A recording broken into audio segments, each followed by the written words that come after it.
Revolutionary talk for revolutionary times. Promoting peace, liberty, and prosperity around the clock. LibertyTalk.fm.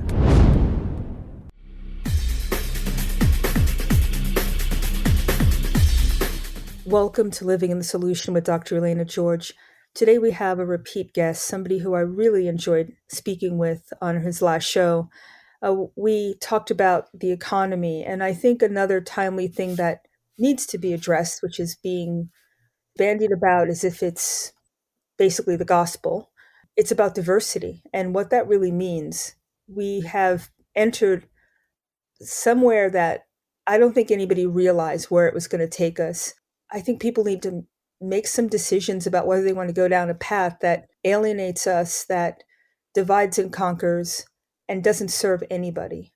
So today we're going to speak with Mr. John Green. He's a political refugee from Minnesota, now residing in Free, Idaho. He's a graduate of Purdue University, and he spent 40 years doing product development, quality assurance, and strategic planning in the fields of railroad maintenance, oil exploration, and defense systems for the Army and Navy. He's now retired and spends his time writing social and political commentary. He's written for such outlets as The American Thinker, the Blue State Conservative, and the American Free News Network. And Mr. Green, I want to again thank you for joining me, because last time I think we had an important show and it was more thinking and information than heat. And I think this conversation, I'm sure, is going to be the same way, because it's such an emotional topic. It seems to me that it's new, but from reading your article, The Diversity Industry Has Turned the Clock Back to 1960, it seems that this diversity mindset is not new. No, it's really not. It's kind of important to know, everybody's heard the terminology valuing diversity. It's probably important to know where that started. Back in the 1960s, when we were all talking about desegregation, the whole valuing diversity concept began to be discussed at various universities.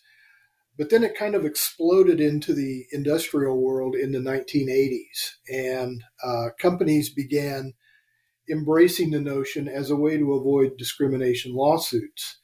And what happened as a result of that is that a whole valuing diversity industry was spawned, and we got on this path of valuing our differences, and we never understood where that was going to take us long term. And now here we are 40 years later, and I think we can start to see what the fruits of that philosophy actually are. When you say valuing our differences, it doesn't seem, the way it's been put out there, that it is valuing our differences. It's somebody did something to somebody, and somebody's a victim. If you value yourself, how can you possibly be a victim? Well, that's part of the whole intersectionality philosophy, and that was of course, a natural outcome of the diversity concept. When the very words valuing diversity are really saying we're placing value on our differences. We're saying that our differences are of greater value to society than our commonalities. So we're looking at everything through a lens of what is a person's race, what is their ethnicity, what's their gender, what's their socioeconomic status, what's their sexual orientation. And we've gotten to the point now where the valuing diversity industry is encouraging us to look at everybody in those terms.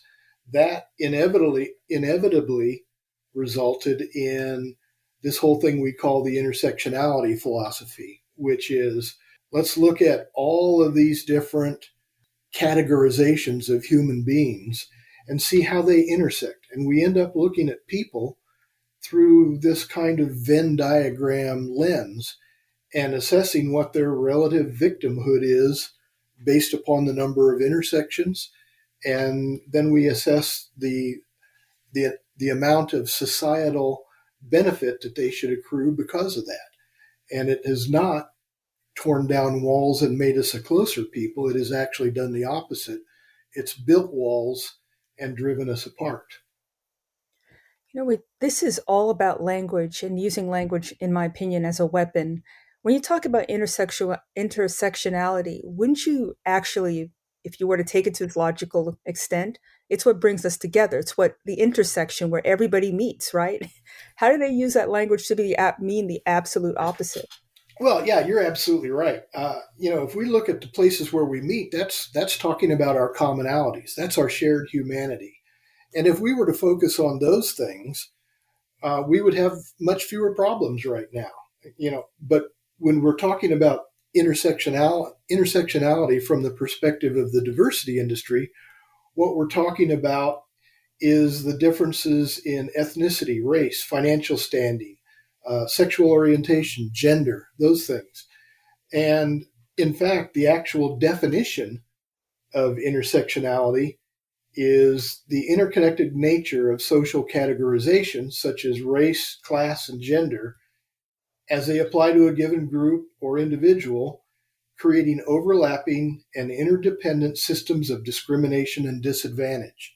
So, what they're actually focusing on are not the connections of commonality we have, but the connections of victimhood that we have, which drives us in a completely different direction than focusing on what our shared human characteristics are. If we focused on our shared human characteristics, we would be more interested in things like, the moral character of people. People work hard. Do they contribute to their communities? Do they take care of their families? Those are the things that we would place high value on. But when we have our intersectionality discussion, none of those things are ever mentioned. So from what you're saying, the way I take this is the actual opposite of a melting pot. I mean, growing up, that was the thing that we really hung our hat on. We're all Americans. We're all coming from different locations. I went to a school, an extremely small school, and we had so many different ethnic groups, races in our class, but we were together. And it was what made us different. And we actually highlighted that in a good way, that we were all Americans and we had something to bring to the table. So with melting pot versus diversity, it seems like it's the actual opposite from what you just described there, how they categorize it. I believe it actually is. And that's very unfortunate because my experience growing up sounds very similar to yours. We referred to America as the great melting pot, and that was something we were proud of. And we thought that was something that there should be more of. Well, that implies assimilation and integration, which are dirty words in the diversity industry. I actually have a personal experience that illustrates this. Earlier in my life, I was an engineering manager at a large defense company, and we had a diversity program at the company to promote equal opportunity for people from different races, ethnicities, gender biases, different things like that. We wanted to make our place of work open and inviting to everybody. But as soon as we kicked off the diversity program and had some consultants in to help guide us, it turned into something very different.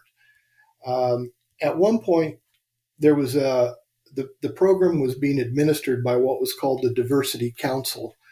And the Diversity Council asked the company president to assign a high-level executive to give them some clout. So the company president assigned my boss, who was a fellow named Bob Sanchez. And Bob was a vice president. He was of Latino descent, and he was an ex-admiral in the U.S. Navy. So they decided, well, Bob would be the perfect guy to provide some clout to the Diversity Council. And they sent him to the first meeting.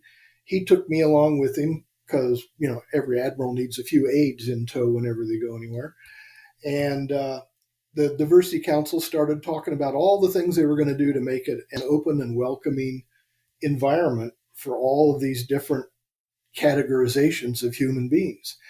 At the very end of the meeting, Bob said, the real key is assimilation.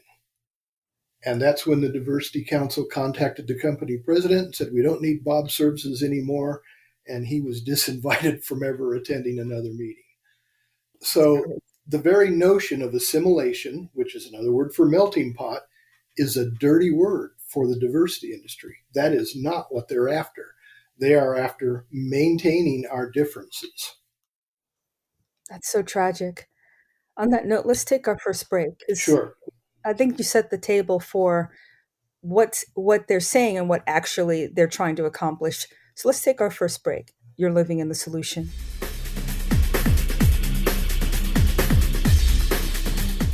Welcome back to Living the Solution. We're speaking with Mr. John Green, and we're speaking about diversity, whether that's race, sex, class, you name it. It's just become a weapon that's causing us to look at each other as the other and having people work against their own interest, honestly.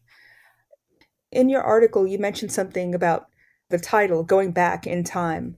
And I remember when I was in college, it was all about everybody commingling. You didn't hang out with just who you looked like. You hung out with people who had your same interests. What color they were didn't matter. Right. Now we're having people going into single race dorms, single sex dorms, single race tables.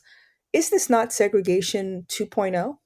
Oh, absolutely. And isn't it alarming that 40 years after we embraced the whole diversity industry, we've gone back to something that looks alarmingly like 1950s segregation. And we're doing it to ourselves and Mhm. treating it like it's a good thing. Now all of a sudden, the world looks just like men with, small minds and evil hearts wanted it to look in the 1960s, but we're treating it as if it's a good thing for racial relations in this country, and it simply cannot be. You know, it's so self-defeating because I'm seeing it on both sides. When you watch or listen to people in college, some of them, you have the 1%, whether you're black, white, green, you are 1%, you're in the higher education system, right? Claiming that nothing's changed, that it's, it's the worst place in the world. And not only the black students or students uh, of color or whatever, minority students, it's also the white students buying into this, which means you're being held out as the perpetrator and you're buying into it when you had nothing to do with it. Nor are you in the position where you are locked out of society and you're literally a slave. It's like history doesn't matter in this system. Granted, and it's dangerous when it's embraced by any race within the country, because if we subscribe to this notion that there's this hierarchical ranking of victims that need our protection, is that not at the same time subscribing to the notion that some people are inherently inferior to others?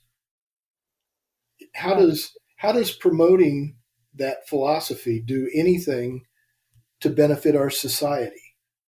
Are we teaching people that segregation is a bad thing, that coming together is much better for our society? Or for that matter, are we teaching young children that they're perfectly capable of standing on their own 2 feet and accomplishing whatever they want to? Are we building a sense of self-determination in our children, or are we leaving them with the belief that hard work is not going to be rewarded and hard work is just a sucker's play? or worse yet, that it's racist. I Yeah. mean, that's what it's come Oh down yeah. to. If merit is racism, working hard and playing the game the right way, not cheating, is racism. And we're old enough to know what came before, but I really worry about the next generation, the children in grade school, the kindergartners who are put in the system where they're locked in with people who are putting them in valued. They're valuing them arbitrarily. They're confusing them in terms of what sex they are, or even if they're human. I mean, there's stories out there of people having litter boxes in the classroom because kids think they're cats. I mean, this is such an emotional, it's devastating. I mean, where are the parents with this that they let this go on? I understand everybody's working, but this is your responsibility. You Yes. have a child. I know it sounds really weird, right?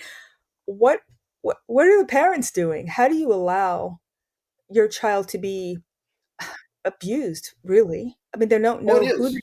are. Yeah, it's child abuse. No two ways around it. And all I can say is I think the good news is that parents are waking up. There is an awful lot that happened in our school systems for several decades that parents weren't aware of because the school system was just sort of this black box. Nobody knew what happened inside there. But when COVID hit, all of a sudden parents were sitting right next to their kids while they were doing remote learning, and they discovered what lessons their kids were learning, and they were shocked, which explains why last year there was suddenly a huge outcry nationwide against the teaching of critical race theory and things of that nature. So I believe parents are waking up, but there's been incredible damage done for probably a couple of generations in our school systems. I don't think there's any doubt about that. And I mean, if you want to take out the superimposed things like critical race theory, etc., the learning process has been completely devastated. Socialization is gone. These children don't know how to interact with people. They're afraid of people if they take their mask off. I mean, all of these things that we really, I don't think, well, I don't know, maybe someone did think about it and didn't care and wanted this to happen. Because when you are in this fight or flight mode, you're completely controllable and you're completely at the mercy of language. Because if someone's going to say something to you to make you feel better or protect you, you're going to run to that, won't you? Oh, absolutely. And I've had a nagging suspicion for the last couple of years that the mask mandates were never about controlling the spread of the virus. They were always about an outward demonstration of our obedience to the command structure of our country. I think there's something to that. I mean, there's so many, well, the Stanford experiment comes to mind where those in power really went to the 10th degree with it, with control and manipulation. And whether it was valuable or not, there was some degree of glee, I think, that somebody could lord it over a Yeah. parent, remove a student, damage somebody's life, somebody's credibility, somebody's psyche, and Oh, with impunity. absolutely. I mean, Yeah. there was no consequence for this. Just look at the things that we implemented as under the objective of controlling the spread of the virus. We said that we needed to implement curfews. So you couldn't go out after 9 o'clock at night because how does that stop the spread of the virus? I guess they don't. I guess they don't come out until after dark. So curfews should help.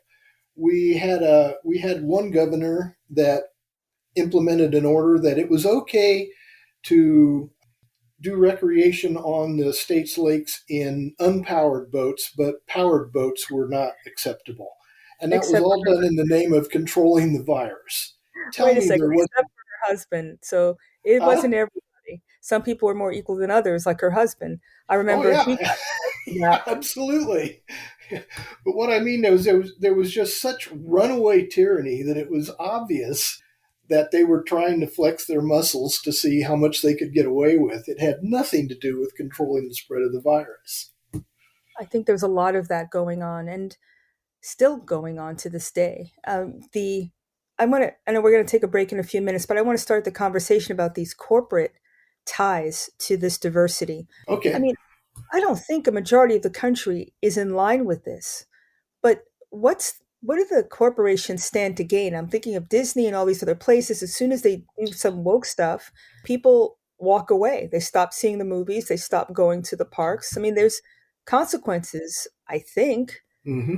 What's their end game? Because they're losing money and losing market share because of it, are they not? Look at CNN and the rest of this group. Hugely. Yeah, they're losing tons of money. They're losing customers, and they'll eventually put themselves out of business if they don't stop. What's the end game then? I don't know. We'll find out.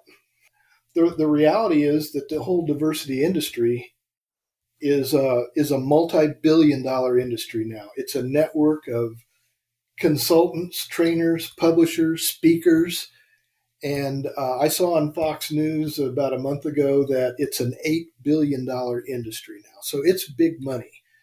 And what that means is there's lots of money available as long as they can keep each other keep us all at each other's throats. And that seems You're to be what they're doing. I mean, it's always something that's adversarial on all fronts, whether it's your children, your job, social media. You can never really take a step back and just exhale because something's always going on. Some innocent statement gets blown up out of proportion. And then you're right, they seem to have a whole group of people or entities that descend to try to force the narrative. But it's so over the top now. Are people really listening? Are they really paying attention? I mean, we're looking at the pocketbooks, follow the money. People stop shopping at these places, stop buying their products. At some point, doesn't this pendulum, doesn't it have to swing the opposite way? Yeah, I'm a believer in capitalism, and capitalism's going to fix it eventually. It might take time, and there'll be a lot of pain involved. But you brought up the case of Disney going woke. Well, what happened when they did that? Their ticket sales, both for their movies and their theme parks, has dropped off a cliff. At the same time, the Daily Wire has announced that they're going to put $100 million over the course of the next couple of years into children's programming. And their business is exploding. And they're quite candid about it. As long as Disney wants to alienate their customers, Daily Wire is more than happy to make money off of that. So eventually, if Disney doesn't correct its problem, other companies are going to step in and take their customers away from them, and the market will correct it. Why are companies doing this? I have no idea. All I can say is their leadership has become so attuned to the narrative that they don't understand the real values of their customers. And they will pay a price for that, because if they're going to create a vacuum, someone will step in. I think that's a great place to stop for a second break and think about that. Let's come back. You're living in solution.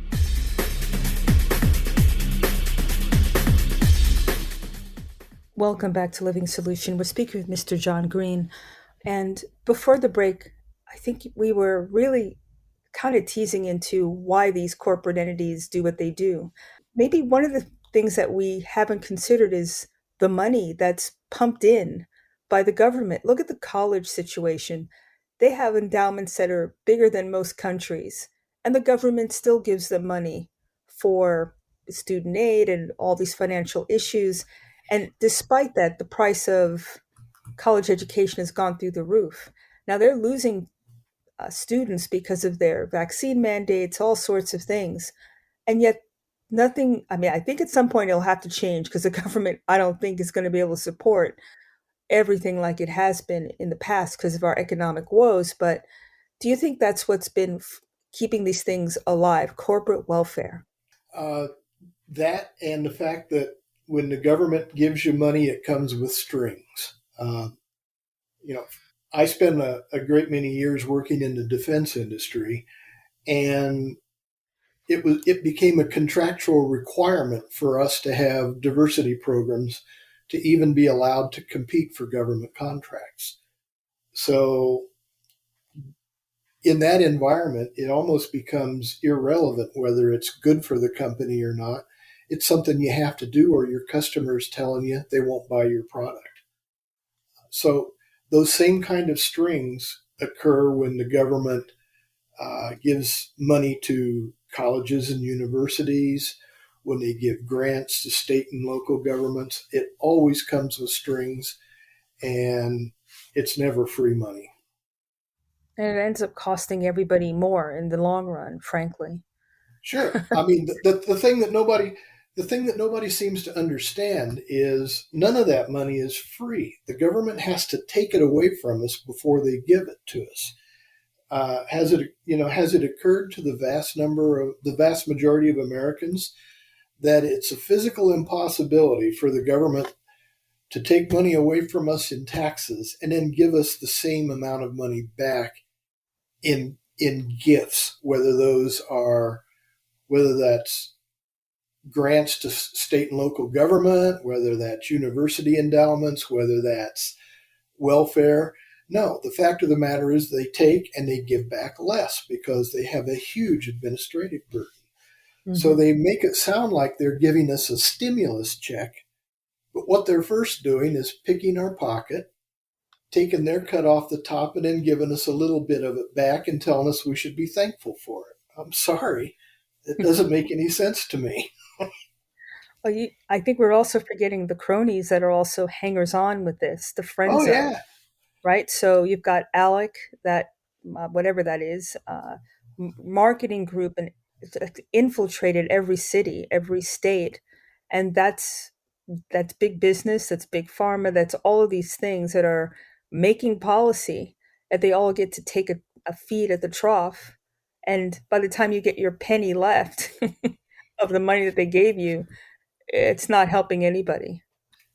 Yeah. I mean, to me, one of the perfect examples of crony capitalism is federal subsidies for the ethanol industry. So, in the name of renewable energy, we provide government subsidies to farmers and refiners to manufacture ethanol to be mixed with our gasoline. The problem is, there was a study done probably 10 years ago which showed that ethanol has about 3/4 of the energy of a gallon of gasoline, but it takes 1.25 gallons of gasoline to produce every gallon of ethanol. So we are burning more gas to create ethanol, which then replaces gasoline at a lower energy rate than what the gasoline is worth. And we say we're financing renewable energy that way. It's just another example of the government deciding that one industry is more worthy than another and absolutely throwing money down a drain to make it work. This sounds very eerily familiar with the electric car industry. You know how these electric batteries are tearing up the environment to make them. Oh, After they're sure. dead, they're not usable. Where are we going to put these things? And you need gasoline to run the electric pumps, whatever. I mean, it just doesn't even make somebody's making money on this movement. And you just described, I guess that was the first iteration with the ethanol industry. Now we've got electric cars, etc. And I don't own one, but I have heard that the people who got flooded out in Florida, their cars are totaled because when the water, invaded the bottom of the car, it's totally useless. What kind of industry is this where you have to total your car, get rid of it? You can't afford to buy, to replace the battery. It's like thousands of dollars. Who's supposed to be able to afford this? Or is everybody just supposed to be using public transportation while a set few get to be mobile? Well, yeah, I mean the electric car industry is another perfect example of the government placing its fingers on the scales of commerce and making something completely irrational happen. The reality is that electricity is not an energy source; it's a transmission source. Electric cars don't run on electricity; they use electricity as an intermediate transfer device. They run on coal, fuel oil, natural gas, and nuclear energy, which provides the electricity. So, I like to make fun of people that drive electric cars and point out that those are coal powered cars. In the engineering world, we like to talk about the total life cycle cost of, of our products because that's how you assess the true cost of a product. What we're not hearing on electric cars is what is the environmental impact of manufacturing those batteries? And it's huge. What's the environmental impact of disposing of those batteries? That's even bigger. But every single battery that's made will eventually have to be thrown away somehow. And disposing of them is a gigantic expense. The other thing we're not talking about is the danger of those batteries. It was really interesting after this most recent hurricane went through in Florida. There was an advisory issued to people that had lithium batteries in their home to take the lithium batteries outside, place them in a field away from anything else, and then stay away from them until they could be properly disposed of because they could burst into flames at any time. So that's the kind of electric cars we want to move to. Actually, there was a story of someone who had the car was in the garage and it ignited and the house burned down. Oh, So yeah. this is they never talk about the safety aspect of anything. It's always push, push, push. This is we know what's best for you. I don't care what that is. If it's education with No Child Left Behind, or if it's the public health industry, you name it. It's somebody, and it's always somebody who knows the least, in my opinion, who's making these pronouncements. Have you noticed that? Oh, yeah. Because the people that are making those pronouncements are the politicians. What exactly are they experts at? I'm yet to find anything. Were they experts at controlling the spread of COVID? I don't think so. Now they want to be experts on lithium batteries and electric cars. But what we're finding out is that they are completely wrong in their assessment of the economics of the whole thing. That sustainable energy has not reached a point scientifically where it can replace fossil fuels for power generation. Yet the government wants to place its finger on the scale and control how we purchase that stuff. The fact of the matter is the only you know, it is entirely possible that sometime in the future sustainable energy might be a viable alternative, but we will only know that if the market is allowed to verify that it's economically feasible without government subsidies. And that's what the government is unwilling to do. Well, we tried this in 2000, the last administration before last, where they were pouring money into these startup companies. I think maybe all of them went bankrupt. I don't think anybody Solyndra, survived because yeah, yeah, Solyndra anybody. is one of them, Oh, right? Hundreds of millions of dollars went into the manufacture of solar panels, which they couldn't sell because they were too expensive and inefficient for the amount of energy they generated. or the or the energy grid. What in Texas? Because they were depending on wind power as well. It wasn't enough, and they were short an energy shortfall. I mean, this is I don't have a problem with it, but why does it have to be so catastrophic? Why can't it just come in a natural way where you change over as the capacity is there?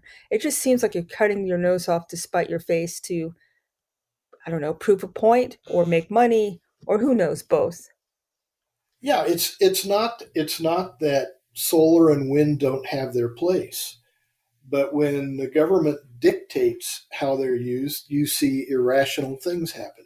So yeah, Texas had a collapse of the grid. So did Minnesota a few years ago, where the temperature dipped so low that the wind turbines couldn't work anymore. The reality is, if you let the market determine an appropriate application of technology, the market will do a cost benefit analysis and use those technologies where they're appropriate. When the government steps in and mandates that they be used, then irrational things start to happen. One study I saw in Minnesota showed that anytime over 15% of the power grid is devoted to renewable sources like wind and solar, the power grid becomes unstable and you start having rolling blackouts. Did But did that's the government bother to do that analysis before they started stipulating, like for instance in California, that they were going to switch completely to renewable energy? No, absolutely not. They just did it because it sounded good. But you know what'll happen though, when things fall apart and you do get those rolling blackouts, then it's going to be because of global warming. Well, on that note, let's take our last break. You're living in the solution.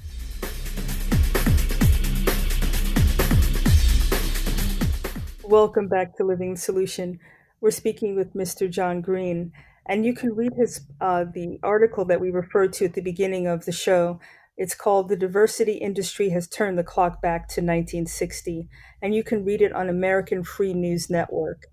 And, I want to revisit this again because it just seems so defeating that we've moved. There's generations who know that this is not, we haven't moved back to the 1960s, that they were living in, my parents, my mom lived in a Jim Crow situation when she was alive, and it was nothing. It completely reversed. And how, if she were alive right now, I think she'd actually be quite appalled for someone to say that we haven't moved at all, that this is the most racist society. And I mean, it's just all the hyperbole that goes on while these same people are enjoying the benefits of what people did, what their ancestors, what the previous generation did, white and black. People have moved forward. And that's something that they just seem to be absolutely resistant to, with no hint of, I don't know. My question is, are these natural? Are they being driven by what government, as follow the money? The money is being spent on creating and nurturing uh, feeling of dissent and feeling of victimhood. You're getting rewarded for it now, whether that's you're getting a job, you're getting a place in a field that is historically underrepresented. You can get all sorts of things based on your victim status. It just seems so defeat. You can't run a society like that. I mean, there's no way. No, it's actually tragic, and it's it's racist and sexist and everything else because in general, everybody's an individual. If you work and you gain skills, and you should be able to do whatever you're big enough to do. But that doesn't seem to be the way this is working. It's, let's just skip some steps and jury rig the system, and everything should work out. And if it doesn't, it's going to be someone else's fault, or it's self fulfilling. This unfolding, aside from the typical angst and societal upheaval, what's going to happen when we talk about being in a profession where this, and it's threaded through society? I'm seeing that a lot in all sorts of professional fields. Problem with that is we can't overcome ignorance if we can't talk candidly. And there may be some uncomfortable truths that we need to talk about also that we can't get to because we're not being candid. Well, I mean, I think it needs self-examination too, and not the ability to not have everybody want everybody to like you, because that's also puts you in a position where you're self-censoring. And that's, if you can't be true to who you are or speak your truth, nobody can be honest with each other, can they? True. And it's not just self-censoring. It's, I mean, you can be canceled by forces outside your control if you say the wrong thing now. I mean, you think about it, and if you're a public figure and you say the wrong thing, you can be kicked off of Twitter, off of Facebook. They can threaten your livelihood by contacting your corporate leadership and demanding your termination. We have college professors that have lost their jobs because they spoke their minds. And that's an absolutely toxic environment when we want to have a competition for ideas. Well, at some point, something has to give. Either we continue to kowtow to it, or we stand our ground and speak truth to power. I still believe this is a minority of the country who feel this way. They get a megaphone, they get a platform, and they get backup from this corporate structure that somehow stands to gain from it. Yeah, you're right. It's a minority, but they have outsized power right now. And until more Americans stand up and say, political correctness is nonsense, we need to speak our minds regardless of whether somebody gets their feelings hurt. We need to talk about the truth, even if that's uncomfortable to talk about. And we have to challenge the paradigms that have been in place over the course of the past 50 years, which are telling us that certain things are driving society when we know the truth is something entirely different. Maybe it comes down to everybody having a self-worth, not having it come from outside, but from within, and stop identifying as a group or a tribe and as an individual with something to offer, with value intrinsic in who you are breathing on this earth, as opposed to what you look like, what your skin color is, which is totally arbitrary and superimposed. Maybe that would be the step that we need to make in order to take a different direction. That's an important step, and that is really getting at what are the commonalities that we all share as opposed to our differences. Mm-hmm. And, when you get to the point where you don't feel like everybody has to like you, then you can speak truth.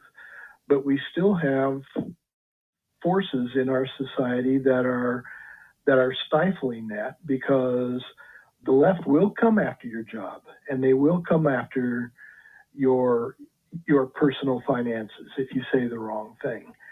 And that's a very unfortunate thing, but that's the level of censorship that we have in this country right now. And it's going to take an awful lot of people saying, I'm willing to stand up and take personal risk to say what's true. And when enough people do that, then we'll start to overcome these forces of political correctness that are stifling free speech right now. I hope that people listen to this and start to really examine it, because it's not making us a happy society. It's making us vulnerable, and it's making us ill, and it's damaging our children. I mean, it's just not like it's a positive thing. And the people who are pronouncing this are the ones that are really making out like bandits, in terms of their power, their megaphone and money that they're making off of this. I always say follow the money, and if it doesn't serve you, then you really do need to take a step back from it. Yeah, I agree completely. How many mansions does Patrice Cullors have now? What, 3, isn't it? 3 or 4? I'm not sure. A ton. Yeah, it's all about the money. It really is. And using pain and anger and fear, and in some instances, people who don't want to control their destiny, right? It's about personal responsibility. Yeah. And if you want to see that to somebody, you're going to be a victim, not in the classic sense, not because of who you are, what you are, whatever, but because you let them run the show. And then you feel bad about yourself on top of it. Something has to stop. And I'm so happy that you came on the show today, because just hearing a different perspective from somebody who, it's not emotional, it's just looking at the bigger picture, and something's not right. And hopefully we were able to examine that in a different, and with a different energy. So I want to thank you so much for coming on. Once again, how can people read your blogs and find and follow you? I write on 3 different sites primarily. American Thinker, the American Free News Network, which is the URL for that is afnn.us, and also for the Blue State Conservative. That's all one word. Awesome. Well, Mr. Green, I want to thank you so much for joining me. It's always a pleasure to have you, and you're welcome anytime. Thank you. And thank you, everybody, for living in the solution.